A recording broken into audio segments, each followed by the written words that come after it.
हम प्रभु परमेश्वर को धन्यवाद देंगे आज की सुंदर सुबह के लिए जो प्रभु ने हमें दी है कि आज के दिन हम एक बार फिर से प्रभु की निकटता में आकर परमेश्वर की आराधना करें, उसकी स्तुति करें। आज का डिवोशन हम सब के लिए बहुत उत्तम आशीष का डिवोशन बन जाए। इस आराधना पर प्रभु की आशीष रहे और हम प्रभु की निकटता का एहसास करें। हम प्रार्थना करें, अपने सरों को झुकाएं। प्रभु जी, हम आपके हृदय से आभारी हैं कि आज का सुंदर दिन आपने दिया है। हम धन्यवादित हैं प्रभु कि आपने पिछले दिनों हमें सबको संभाला। इस कोरोना के प्रकोप से प्रभु आपने बचाया, आपके लोगों की रक्षा की मदद की, दुआओं को आपने सुना। हम इसके लिए आपको धन्यवाद, आपकी स्तुति करते हैं। हम चाहते हैं हमारे प्रदेश पर आपके अनुग्रह की दृष्टि बनी रहे। ये कोरोना का प्रकोप प्रभु जी आपके नाम से समाप्त हो सके, आराधनाएं संचालित हों प्रभु, और इसके द्वारा आपका नाम ऊंचा किया जाए। हम धन्यवाद देते हैं, आपकी स्तुति करते हैं प्रभु हमारे प्रदेश के लिए। इस प्रदेश पर आपकी आशीष हो प्रभु जी, अपनी महिमा को प्रकट होने दे। यहाँ के मुख्यमंत्री श्री अशोक गहलोत जी के लिए धन्यवाद देते हैं। आपका हाथ इन पर बना रहे, अपनी बुद्धि अपने ज्ञान से परिपूर्ण कर। हमारे प्रधानमंत्री श्री नरेंद्र मोदी जी के लिए प्रार्थना करते हैं, उनको भी अच्छी बुद्धि दे, अच्छा ज्ञान दे। आपका हाथ उनके साथ भी बना रहे। हम प्रार्थना हमारे सारे भाई बहनों के लिए जो आज हमारे साथ जुड़े हैं प्रभु, आत्मा से भर, सामर्थ से भर, शक्ति से भर, अपने वचन से प्रभु जी हरेक को तृप्त करता कि परमेश्वर हर जन आप में सुरक्षित रहकर आपकी महिमा कान बन सके। हम बड़े आदर के साथ, दीनता नम्रता के साथ इस प्रार्थना को अपने प्रभु, अपने उद्धारकर्ता यीशु मसीह के नाम से मांगते हैं, आमीन। हम प्रभु की महिमा के लिए उस गीत को सुनेंगे। तेरी आराधना करूं, पाप क्षमा कर, जीवन दे दे, दया की याचना करूं।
शक्तिमान तू ही है मेरे जीवन का संगीत, तू ही महान सर्वशक्तिमान, तू ही है मेरे जीवन का संगीत। हृदय के तार छेड़े झनकार, हृदय के तार छेड़े झनकार, तेरी आराधना है मधुर गीत। जीवन से मेरे तू महिमा पाए, एक ही कामना करूं, पाप क्षमा कर, जीवन दे दे, दया की याचना करूं, तेरी आराधना करूं। आज एक बार फिर से नए विषयों को लेकर मैं आपके सामने हूँ। परमेश्वर का वचन हर बार नया रहता है।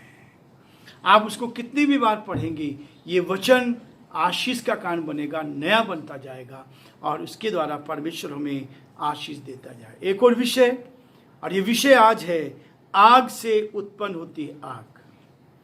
आग से उत्पन्न होती आग, ये इस बात को दर्शाता है। याकूब उसका 3 अध्याय और उसके पहले 10 पदों में हम इस बात को देखते हैं, लेकिन उसके कुछ पदों को मैं आपके सामने पढ़ूंगा। पहले 4 पदों को मैं आपके सामने, 5 पद को आपके सामने पढ़ूंगा। याकूब उसका पहला अध्याय, 3रा अध्याय 1 पद से लेकर, हे मेरे भाइयों, तुम में से बहुत उपदेशक ना बने, क्योंकि जानते हो कि हम उपदेशक और भी दोषी ठहरेंगे, इसलिए कि हम सब बहुत बार चूक जाते हैं। जो कोई वचन में नहीं चूकता वही तो सिद्ध मनुष्य है और सारी देह पर भी लगाम लगा सकता है। जब हम अपने वश में करने के लिए घोड़ों के मुंह में लगाम लगाते हैं तो हम उनकी सारी देह को घुमा सकते हैं। देखो, जहाज भी यद्यपि ऐसे बड़े होते हैं और प्रचंड वायु से चलाए जाते हैं, तो भी एक छोटी सी पतवार के द्वारा माझी की इच्छा के अनुसार घुमाए जाते हैं। वैसे ही जीभ भी एक छोटा सा अंग है और बड़ी बड़ी डींगे मारती है। देखो, थोड़ी सी आग से कितने बड़े वन में आग लग जाती है। परमेश्वर अपने इस वचन के पढ़े और सुने जाने पर आशीष दे, आमीन। याकूब यीशु मसीह का भाई था। याकूब जो है मरियम और यूसुफ के द्वारा पैदा हुआ। यीशु मसीह पवित्र आत्मा के द्वारा मरियम की कोख में आया, उसके गर्भ में आया और यीशु मसीह का जन्म हुआ। इसलिए आत्मिक और संसारिकता में आत्मिक व्यक्ति और शारीरिक व्यक्ति में अंतर होता है। आज पृथ्वी पर भी जो व्यक्ति आत्मिक होगा उसके अंदर अलग, आपको उसका नेचर, उसका व्यवहार, उसकी बातचीत अलग दिखाई देगी। और जो संसारिक होगा, जो संसार में पैदा हुआ है, उसका व्यवहार, उसकी बातचीत में अंतर होगा। एक ही परिवार में, एक ही माँ के द्वारा। बस इतना है कि याकूब जो है माता पिता के मिलन से पैदा हुआ है, लेकिन प्रभु यीशु मसीह परमेश्वर की आत्मा उस शब्द के द्वारा पैदा हुआ इस पृथ्वी पर। याकूब ने जब तक यीशु मसीह इस पृथ्वी पर रहा, उसके भाइयों ने भी उस पर कभी विश्वास नहीं किया, क्योंकि जिस घर में वो पैदा हुए थे उसी घर में यीशु मसीह भी था। इसलिए घर के लोग इतनी आसानी से प्रभु के पास नहीं आते हैं, इतनी आसानी से विश्वास नहीं करते हैं। इन्होंने यीशु मसीह को पर जब विश्वास किया, जब यीशु मसीह मृतकों में से जीवित हो उठे और 40 दिन तक अपने शिष्यों को, अपने चेलों को दिखाई देते रहे, और 40 दिन के बाद जब वो स्वर्ग में उठा लिए गए, तब याकूब ने पश्चाताप किया। बोला, मैंने स्वर्गीय परमेश्वर पर, अपने उस भाई पर जो आत्मिक था, उस पर विश्वास नहीं किया। पश्चाताप किया। पश्चाताप के साथ वो प्रभु के चरणों में आया और उसके बाद उससे मिलन करने के लिए, उसके साथ संगति करने के लिए वो क्या हो गया, घुटनों पर आ गया। अब आत्मा में मिलन कर रहा है। जब प्रत्यक्ष था तब उसके साथ संगति नहीं करी, लेकिन जब वो यहां से पृथ्वी से ओझल हो गया, स्वर्ग में अपने पिता के पास चला गया, तब उसने उसकी संगति घुटनों के बल आकर की। और याकूब के बारे में ऐसा कहा जाता है कि याकूब के घुटने ऊंट के घुटनों के समान हो गए थे। इतनी प्रार्थना करके परमेश्वर की सामर्थ को लेकर, परमेश्वर की शक्ति को लेकर, परमेश्वर के गहरे प्रेम को लेकर वो इस बात को प्रकट करता है और वो कहता है, हे मेरे भाइयों, तुम में से बहुत उपदेशक ना बने, क्योंकि जानते हो कि हम उपदेशक और भी दोषी ठहरेंगे। संदेश देने वाले चुने जाते हैं, बहुत कम हैं, लेकिन प्रार्थना करने वाले सब हैं। वो इसलिए कह रहा है कि उपदेशक हम बनना चाहते हैं, लेकिन प्रार्थना करने वाले बनना नहीं चाहते। आज जो स्थिति है, लोग प्रार्थना से कतराते हैं उपदेश देने में, क्योंकि पुलपिट से उपदेश देना बहुत अच्छा लगता है, वहां से हम अपनी योग्यता को प्रकट कर सकते हैं, लेकिन प्रार्थना जो एकांत में होती घुटनों के द्वारा, उससे हम क्या करते हैं, उसमें कोई प्रदर्शन नहीं है। वो प्रदर्शन तो केवल परमेश्वर पिता के साथ है। यदि आप घुटनों के साथ हैं तो परमेश्वर हमें आशीष से भरपूर करता है। प्रार्थना का हथियार, प्रार्थना का हथियार परमेश्वर के ज्ञान को बांटने और उसके कार्यों को पृथ्वी पर करते रहने वाले और दुष्टता की बड़ी लहर के विरुद्ध बांध की तरह खड़े रहने वाले सबसे महत्वपूर्ण लोग कलीसिया के प्रार्थना करने वाले अगुवे हुए हैं। वो व्यक्ति जो कलीसिया में प्रार्थना करते हैं, जो निस्वार्थ भाव से उस दरवाजे को बंद करके, परमेश्वर कहता है तो अपने किवाड़ों को बंद कर, द्वार बंद कर और गुप्त में अपने पिता से बातचीत कर। वो व्यक्ति जो प्रार्थना में परमेश्वर के साथ झुकते हैं, जो प्रार्थना की संगति में रहते हैं, वो उस बांध के समान है, उस बांध के विरुद्ध खड़े होते हैं जो लोगों को समस्या में डाल सकता है, जिससे बाढ़ आ सकती है। उसको रोकने के लिए वे अगुवे, वे कलीसिया के प्राचीन, वो कलीसिया के मुख्य लोग, महत्वपूर्ण लोग होते हैं जो बड़े बड़े कार्य को करते हैं। परमेश्वर उन पर भरोसा करता है, जो प्रार्थना में उनके साथ बैठते हैं। याकूब परमेश्वर के साथ बैठ रहा था, याकूब परमेश्वर की संगति में बैठ रहा था। आज भी जो लोग परमेश्वर के साथ संगति करते हैं, उसके साथ संगति में जाते हैं, उन्हें कार्य में लगाता है, परमेश्वर उनके लिए रास्ते खोलता है। 2008 में मेरे साथ भयंकर स्थिति आई थी, जब मेरा सब कुछ, मेरी सेवा सब समाप्त हो गई, मेरे पास कुछ नहीं था। मुझे उठाकर रोड पे पटक दिया गया, लेकिन मेरे पास एक रास्ता था, परमेश्वर के साथ संगति, परमेश्वर के साथ घुटनों पे बैठना। जब मैं परमेश्वर के साथ घुटनों में बैठने लगा, परमेश्वर की संगति में आया, परमेश्वर के साथ बैठा, परमेश्वर ने रास्ते खोलने शुरू किए, उन्हें कार्य में लगा देता है। जब आप प्रार्थना करेंगे, मेरे लिए 3 रास्ते खुल गए। किसी के पास जाकर नहीं बोला, आराधना शुरू हो गई 8 जून 2008 को। उसके बाद परमेश्वर ने रास्ते खोले। एक बाइबल कॉलेज में मुझे पढ़ाने के लिए आमंत्रित किया गया, एक ऑफिस में मैनेजर के रूप में आमंत्रित किया गया। प्रभु का वचन कहता है, जो प्रार्थना में रहते हो बांध के समान है, और परमेश्वर उनको कामों में लगा देता है और उन्हें आशीष देता है। परमेश्वर ने आशीष देना शुरू कर दिया। 2008 से लेकर आज तक परमेश्वर ने हजारों आत्माओं को जीतने के लिए आगे बढ़ाता चला गया। निश्चय ही जागृति में देरी है, आत्मिक जागृति में देरी होती चली जा रही है। लोग बहुत संदेश दे रहे हैं, आज पूरा मीडिया भरा पड़ा है, पूरा व्हाट्सएप भरा पड़ा है, ऑनलाइन आराधनाएं हो रही है, लेकिन आत्मिक जागृति नहीं आ रही है, उसमें देरी हो रही है। क्योंकि इस बात को बताया गया, क्योंकि हमारी प्रार्थनाओं में दोष है। यदि प्रार्थना में दोष है तो हमारे संदेशों में भी दोष होगा। हमारी प्रार्थना में कमजोरी है तो हमारे संदेशों में भी क्या होगा? दोष पाया जाएगा। शैतान और नरक और किसी बात से नहीं डरते हैं।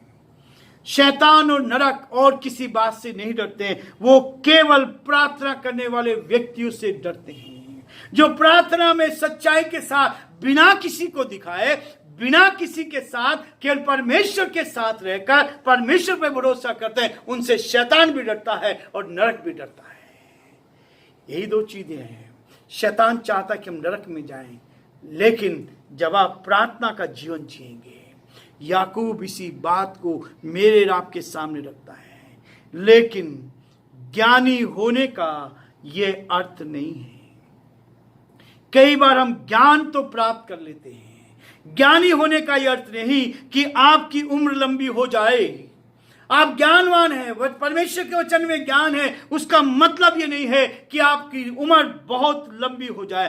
केवल 28 साल का व्यक्ति भी, 29 साल का व्यक्ति भी, एक जवान व्यक्ति भी 100 साल के ज्ञान से अपने को भरा हुआ महसूस कर सकता है।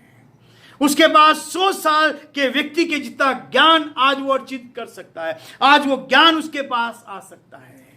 लेकिन एक उदाहरण है, यदि आप देखेंगे, एक विशेष कीड़ा बड़े दुख के साथ अपने कवच को निकालकर सुंदर तितली बन जाता है, सुंदर तितली बन जाता है।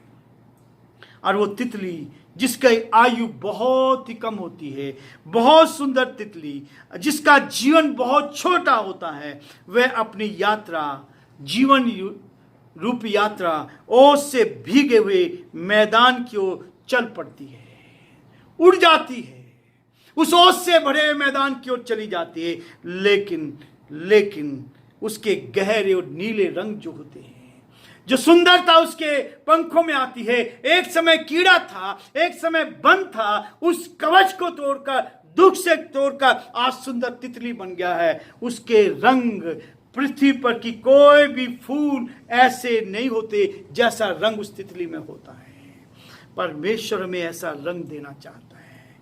इसी प्रकार से आत्मिक क्षेत्र में आत्मा के सबसे कीमती वस्तु, आत्मा की सबसे कीमती वस्तु जो है वह प्रार्थना पर बने रहना, प्रार्थना में बने रहना सबसे कीमती वह आपके पास ये हथियार है। ये कीमत इसकी कोई नहीं दे सकता। ये व्यक्तिगत रिश्ता होता है। यदि आप परमेश्वर के साथ, तो आपके लिए से शैतान भी डरेगा और नरक भी आपसे डरेगा। यदि आप प्रार्थना में हैं और मसीह के दुखों में रंगीन किए जाते हैं, जो प्रार्थना में इस समय बिताते हैं, दुख के साथ मसीह के दुखों में आप रंगीन किए जाते हैं, आप रंगीन किए जाते हैं। परमेश्वर आपको ऐसा रंग दे देगा जो दूसरों से सबसे अलग आपके अंदर रंग भरा होगा। परमेश्वर आपको आशीष देना चाहता है। हेनरी मार्टिन प्रभु के दास जो हैं, हिंदुस्तान में आकर उन्होंने बहुत बड़ी सेवकाई की और सेवकाई में लोगों की मदद करी, लोगों के लिए बड़े बड़े काम के, आत्माओं को जीता, सब कुछ उसके द्वारा हुआ। लेकिन अंत वो कहता है, ज्ञान के मार्ग पहले से अधिक मधुर और विवेक संगत लगते हैं। जब आप प्रभु में रहते हैं, ज्ञान के मार्ग पहले से अधिक मधुर और विवेक संगत लगते हैं। संसार अधिक फीका और कष्ट देने वाला हो सकता है। हमें संसार की चीजें फीकी लगने लगेगी, हमें संसार की चीजें अलग दिखने लगेगी। आत्मिक जीवन में आत्मिक व्यक्ति को संसार की चीजों में मजा नहीं आएगा, वो फीकी लगेंगी। उसको मजा आत्मिक चीजों में आएगा। परंतु कष्ट के लिए कौन तैयार बैठा है? वो कहते हैं, जिस बात के लिए मैं विलाप करता हूं, जिस बात के लिए मैं विलाप करता हूं, वह है सामर्थ की कमी और गुप्त प्रार्थनाएं। प्रार्थना सामर्थ कहां से आती है? ऊपर से आती है। जब ऊपर वाले के साथ आपका रिश्ता नहीं होगा तो सामर्थ कहां से मिलेगी? गुप्त प्रार्थना यदि आपकी नहीं है, उसमें उत्साह नहीं है, उसका उत्साह नहीं है, तब हेनरी मार्टिन इस बात को कहते हैं कि मैं इस बात से काफी विलाप करता हूं। उत्साह का अभाव है। अपने स्वभाव से आग उत्पन्न होती है। हमारे स्वभाव से आग उत्पन्न होगी। यदि आपका आत्मिक जीवन ज्वल रहा है, आज यदि आपके अंदर आत्मिक आग लगी हुई है, तो दूसरों को आप उस आग के पास ले आएंगे, दूसरों को उस संगति में ले आएंगे। उस नरक की आग से छुड़ाकर आप आग को जला पाएंगे। परमेश्वर मुझे और आपको इस बात के लिए प्रोत्साहित करना चाहता है। वो हमें इस बात के लिए सामर्थ्य से भरना चाहता है। और जब आग अपने स्वभाव से आग उत्पन्न होती है, यदि कोई ज्वलनशील पदार्थ उसके पास है तो आग उसमें भी लग जाती है, आग उसमें भी लग जाती है। इसलिए याकूब कहता है, देखो थोड़ी सी आग से कितने बड़े वन में आग लग जाती है। थोड़ी सी आग से वो कहता है 5 पद में, वैसे जीभ भी एक छोटा सा अंग है और बड़ी बड़ी डींगे मारती है। देखो थोड़ी सी आग से कितने बड़े वन में आग लग जाती है। हमारी एक शब्द से छोटी सी आग यदि आत्मिक आग आपके अंदर है तो आपके जीवन में दूसरों को भी परमेश्वर आशीष करता है। आग बर्फ नहीं बन सकती। आग यदि लगी हुई है तो वो ठंडी नहीं हो सकती है, वो बर्फ नहीं बन सकती है। आत्मिक व्यक्ति कभी भी ठंडा नहीं पड़ सकता है। आत्मिक व्यक्ति यदि आपके अंदर आग लगी है तो वो आग जाएगी, लोगों को प्रोत्साहित करेगी। यदि आपके अंदर आत्मिक जीवन है तो आप दूसरों को आत्मिक बनाएंगे। आग कभी भी बर्फ नहीं बन सकती और निश्चय ही शैतान लोग को संत नहीं बना सकता है। आप शैतान के साथ बनकर संत नहीं बन सकते हैं। आप शैतान के साथ चलकर आप आत्मिक व्यक्ति नहीं बन सकते। आप शैतान के चलकर प्रार्थना में जीवन नहीं व्यतीत कर सकते हैं। वह व्यक्ति, प्रार्थना रहित व्यक्ति, जो प्रार्थना नहीं कर रहे हैं, चाहे वो पासवान हो चाहे प्रभु के लोग हो, प्रार्थना के योद्धा नहीं बन सकते। प्रार्थना की सामर्थ आपको तभी मिलेगी जब आप प्रार्थना में समय बिताएंगे। लोहार की निहाई, एक से निकली एक चिंगारी एक शहर में आग लगा सकती है। एक दीपक से आप 10 अन्य दीपकों को जला सकते हैं। एक मोमबत्ती से हजारों मोमबत्ती को आप जला सकते हैं। परमेश्वर आपको एक मोमबत्ती बनाना चाहता है, एक आग बनाना चाहता है। शैतान को हमारे पवित्र शास्त्र के ज्ञान से कोई चिंता नहीं है। हम बहुत सारा ज्ञान प्राप्त करके अपने आप में घमंड लेकर आते हैं। हम सोचते हैं कि घमंड ही है जो हमें ऊंचाई पर ले जाएगा। परमेश्वर का ज्ञान हमारे पास है। शैतान ने भी परमेश्वर के ज्ञान को लेकर यीशु मसीह को गिराने की कोशिश की थी। आज हम उस ज्ञान से लेकर परमेश्वर का ज्ञान प्राप्त करके प्रभु के लोगों को गिराना चाहते हैं, प्रभु के लोगों को गिराना चाहते हैं। जब तक हम प्रार्थना से दूर है उस ज्ञान से कोई फायदा नहीं है। ये प्रार्थना उस आज्ञा का है जो आज्ञा हमने परमेश्वर के वचन से पाई है कि हमें प्रार्थना में जीवन जीना है। पवित्र शास्त्र के गहन ज्ञान से क्या फायदा यदि हमारे हृदय उथल पुथल हैं? कोई फायदा नहीं है। हृदय बेचैन है, हृदय उथल पुथल है। मनुष्यों से ज्यादा पहचान से क्या फायदा हो सकता है? संसार में बड़े नेताओं के साथ, लोगों के साथ मेरी पहचान हो सकती है, परंतु यदि परमेश्वर के साथ हमारी कम पहचान है तो उससे कोई फायदा हो नहीं सकता। शारीरिक स्वच्छता, हम शरीर को बहुत सुंदर रख रहे हैं, उससे कोई फायदा नहीं है यदि हमारे हृदय में गंदगी भरी हुई है। यदि आपके मेरे हृदय में गंदगी है और ऊपर से स्वस्थ है तो कोई फायदा नहीं। धर्म निष्ठा से क्या फायदा हो सकता है यदि हमारी आत्मा संसारिकता से भरी हुई है? परमेश्वर हमारे जीवन में ऐसा ही करना चाहते हैं। शारीरिक शक्ति से क्या फायदा यदि हमारे अंदर आत्मिक दुर्बलता है? संसारिक धन से क्या फायदा यदि हमारे अंदर आत्मिक कंगालपन है? उससे कोई फायदा हो नहीं सकता।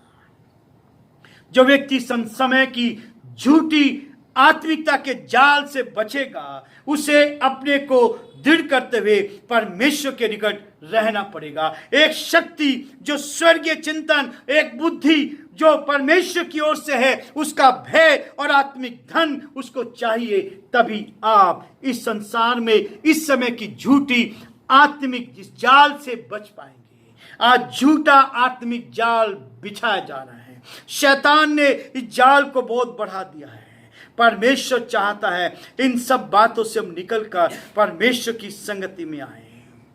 प्रेमी एकांत में रहना पसंद करते हैं। जो प्रेमी होते हैं वो एकांत में एक दूसरे से, एक लड़का लड़की जो एक दूसरे से प्यार करते हैं वो एकांत में बात करना पसंद करते हैं। उसी प्रकार से आत्मिक ऊंचाइयों पर परमेश्वर के साथ एकांत में रहने से ही प्राप्त हो सकती है। आत्मिक ऊंचाई तब प्राप्त होगी जब आप एकांत में परमेश्वर के साथ बैठेंगे। परमेश्वर हमारी सहायता करें। ये आग से आग उत्पन्न होती है। आत्मिक व्यक्ति से आत्मिक व्यक्ति उत्पन्न होता है। एक आदमी दूसरे आदमी को प्रज्वलित कर देता है। उदाहरण दूंगा, छोटा सा उदाहरण है। एक बीड़ी पीने वाला बहुत से बीड़ी पीने वाले तैयार कर देता है। एक शराब पीने वाला बहुत से लोगों को शराब भी बना सकता है। एक आत्मिक व्यक्ति क्यों नहीं अधिक लोगों को आत्मिक बना सकता है, धर्मी बना सकता है। परमेश्वर हमारी मदद करे। परमेश्वर का हाथ हम सब पर बना रहे। आज का दिन हम सबके लिए बहुत आशीष का दिन बने। प्रभु आप सबको बहुत आशीष दे।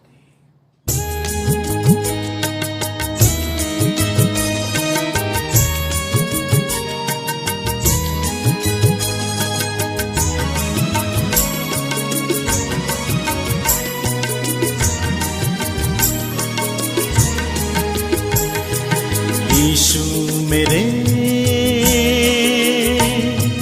यीशु मेरे, यीशु मेरे, यीशु मेरे, यीशु मरा मेरे लिए, सूली चढ़ा सबके लिए।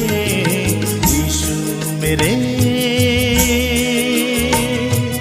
यीशु मेरे,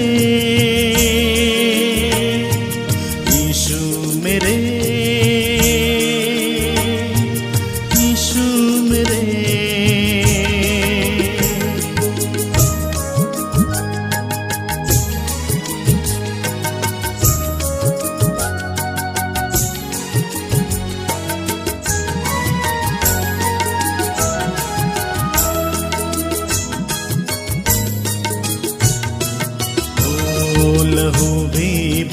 बहाया, कीमत चुकाई, कोड़े भी खाए मेरे लिए, लहू भी बहाया, कीमत चुकाई, कोड़े भी खाए मेरे लिए। जहाँ भी गया है बनाने को घर, आएगा वो मेरे लिए। यीशु मेरे, यीशु मेरे, यीशु मेरे, यीशु मेरे।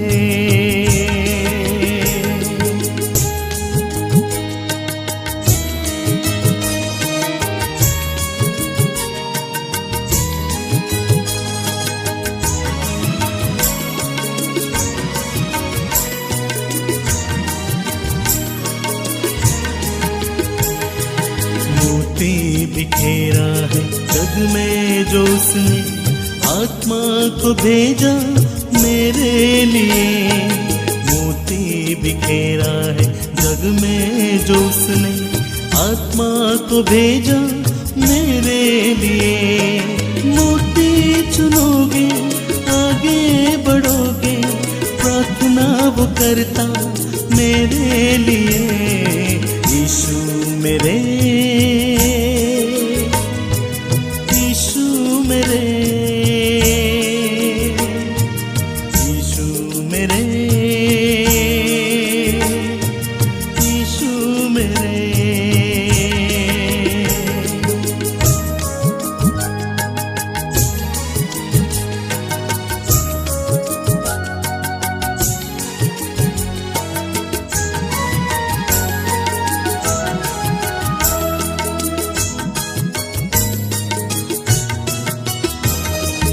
आत्मा बचाया, रूह मिलाया, दान मिला है मेरे लिए। आत्मा बचाया, रूह मिलाया, दान मिला है मेरे लिए। आएगा जब वो जगत के लिए, जो भी पुकारे जीवन के लिए। यीशु मेरे, यीशु मेरे, यीशु मेरे, यीशु मेरे।